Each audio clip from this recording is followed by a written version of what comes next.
Take a second to honestly observe the following picture and tell me what this looks like to you. If you said a bunch of cardboard, construction paper, curtain rods, gold tape, and foil, you would be correct. If instead you said the National Aeronautics and Space Administration's highest technological achievement, incapable of being reproduced today, the Apollo 11 lunar lander, then you would also be correct. Most unbiased viewers would assume your average high school art class could construct this contraption without much struggle. But official NASA spokesman and astronaut Don Pettit assures us that actually this 1969 technology is so advanced that even with their multi-billion-dollar yearly budget, they cannot for the life of them recreate it now. "I'd go back to the moon in a nanosecond," Don informs us. "But NASA destroyed that technology, and it's a painful process to build it back again." Firstly, why on earth would NASA destroy the original Apollo lunar landers? The historic first crafts that landed men on the moon? The supposed most incredible achievements of mankind, and they irreparably destroyed them so that they could not be replicated even after 50 years?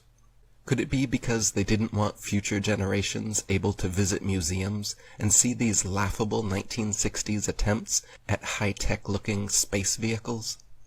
And what other 1960s technology is so advanced and expensive that it cannot be recreated easily and far better now than way back then? Let's take a closer look at this 1960s spaceship and see what else we can notice. For example, look at the paneling here on the side of the craft. If someone sheetrocked your house looking like this, you would be entitled to a full refund. Yet, with supposedly the best engineers and scientists in the world on the job, this is the kind of craftsmanship NASA provides? Look at the flimsy, haphazard, and careless construction materials and methods used. Look at the buckling, warping, and indentations showing how thin the paneling is.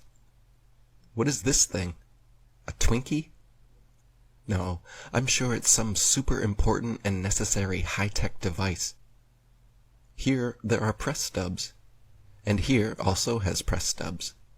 But here, and here, they must have run out, so they used gold foil instead. And then over here, they must have run out of gold foil because they didn't bother with either.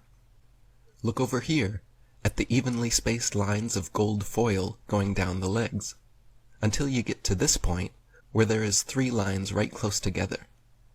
It must be important because it's the connection point to the other crossbars, right? Let's look at another leg. Oh, no. On this one, they are all evenly spaced the whole way down.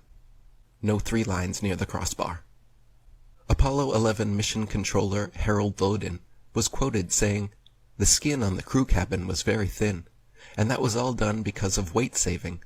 If you really took your finger and poked hard at it, you could poke right through the outer skin of the spacecraft. It was about the thickness of 2 layers of aluminum foil."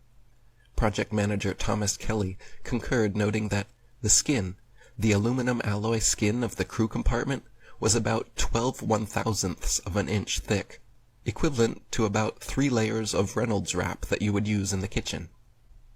Apollo astronaut Jim Lovell said, "Whenever I saw a model of the lunar module, it had these rigid sides and looked really strong.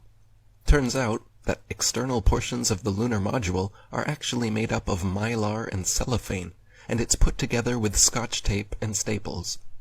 We had to have pads on the floor, because if you dropped a screwdriver, it would go through the floor." Apollo astronaut Gus Grissom even famously hung a lemon on the lunar lander just weeks before the mission started. The dictionary describes lemon being a word used to describe things, especially automobiles, regarded as unsatisfactory, disappointing, or feeble.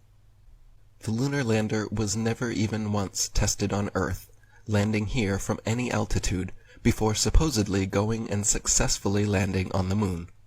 There, this pathetic cardboard and tinfoil construction allegedly fell from lunar orbit at 4,000 miles per hour, then used retrothrusters to slow it down and safely landed without a hitch on the lunar surface.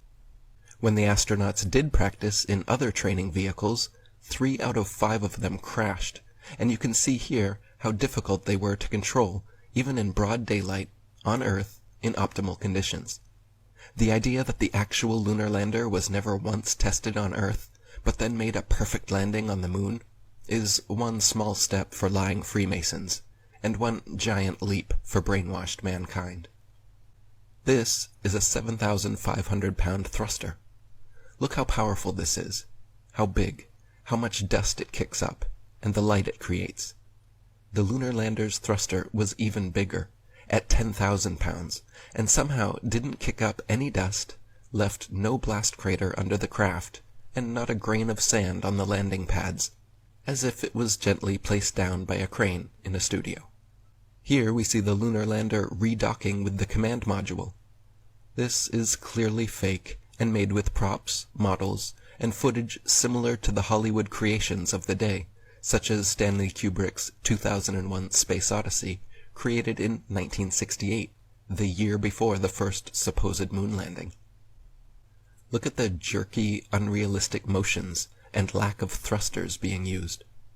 The craft is just being turned like a Rubik's Cube somehow, all of this supposedly happening as they both orbit the moon at 4,000 miles per hour. Since many people can't believe this is genuine footage, let me assure you, this is actual, official NASA footage of the Apollo 11 redocking. And this is just the tip of the iceberg when it comes to moon landing hoax evidence. If you still believe man has actually walked on the moon, and rovers are rolling around on Mars, please do me, yourself, and the rest of humanity a favor and watch my following presentation, link in the description box, the NASA Moon and Mars Landing Hoaxes.